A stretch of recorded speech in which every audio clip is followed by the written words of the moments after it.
Bonjour à tous et bienvenue sur FacilTech Défense, où je parle de technologies militaires les plus récentes et les plus cool. Dans cette vidéo, je vais vous montrer le Listva, un véhicule qui sera très important pour l'armée burkinabé, malienne et nigérienne. Le Listva est un véhicule de déminage à distance capable de détecter et de détruire les mines et les explosifs à l'aide de rayonnement électromagnétique. Découvrons-en davantage sur cette étonnante machine. Mais avant de commencer, si c'est votre première fois d'être là sur cette chaîne, n'oubliez pas de vous abonner et surtout d'activer la cloche de notification pour ne pas manquer les prochaines vidéos. Le Listva a été développé par la société Holding Ross Electronics, qui fait partie de la société d'État Rostec pour les forces de missiles stratégiques russes. Il est conçu pour protéger les convois de lanceurs de missiles comme Topol, Topol-M et Yars, qui constituent l'épine dorsale de la dissuasion nucléaire russe. Imaginez un instant qu'un véhicule transportant un missile nucléaire roule sur une mine. Ça serait très catastrophique. C'est pour prévenir cela que le Listva fut créé pour escorter les véhicules transportant les missiles nucléaires et aussi accompagner les convois militaires dans les zones minées. Le Listva est basé sur un véhicule blindé Bulat SBA 60K2, doté d'un châssis à 3 axes et d'un équipage de 4 sapeurs. Le véhicule est équipé d'un module de recherche à induction à grande portée qui peut scanner la route devant vous à la recherche de mines et d'explosifs enfouis ou à ciel ouvert. Le module peut détecter des objets métalliques et non métalliques à une distance allant jusqu'à 100 mètres.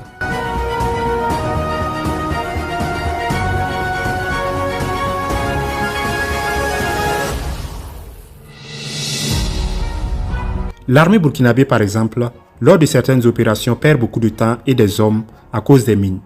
Mais de passage, je félicite beaucoup les militaires démineurs qui font un boulot incroyable lors de ces opérations. La menace est réelle.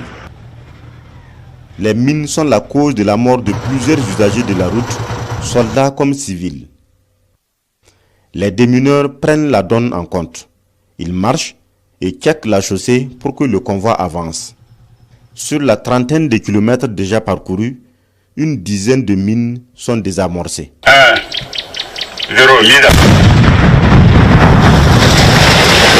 C'est le deuxième bir du lieutenant Aigle qui prend la tête à cette étape.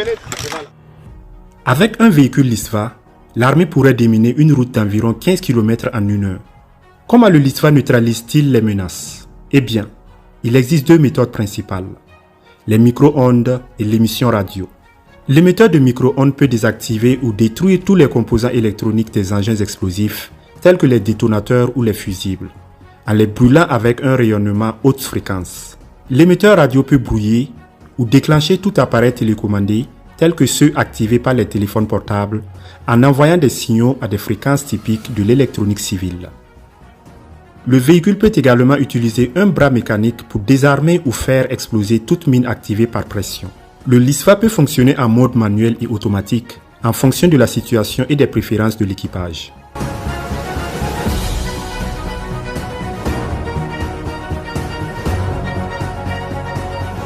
En mode manuel, les sapeurs peuvent contrôler le véhicule à l'intérieur ou de l'extérieur à l'aide d'un panneau de commande à distance.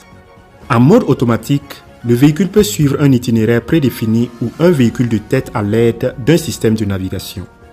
Le véhicule serait capable de remplacer une unité entière de démineurs et d'assurer une protection complète du convoi. Ça permettra aux armées du Sahel d'avancer plus vite lors des opérations et aussi sauver des vies. C'est tout pour cette vidéo. Si elle vous a plu, appuyez sur le bouton j'aime et surtout, n'oubliez pas de vous abonner pour ne pas manquer les prochaines vidéos. À la prochaine, bye bye.